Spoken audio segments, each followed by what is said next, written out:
Cherokee County, Iowa has a higher suicide rate on average than both the state and national averages. That's according to the county's Suicide Prevention Coalition. That's right. And tonight, the coalition actually hosted a mental health resources panel for mental health experts, and they offered understanding and practical guidance to those who chose to attend.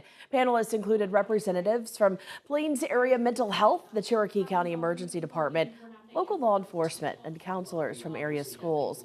People who attended could ask the panelists questions about local mental health services, practical life applications, and about resources that are available in the area.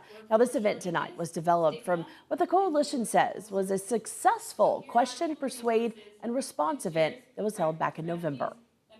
We just really had a great response of the people that came to that and the questions that came up during that event. So this was kind of coming off of that and continuing to move forward, because we can't just become complacent and think that we know everything, because we don't. And so it's really good to continue moving forward with it instead of staying where we are.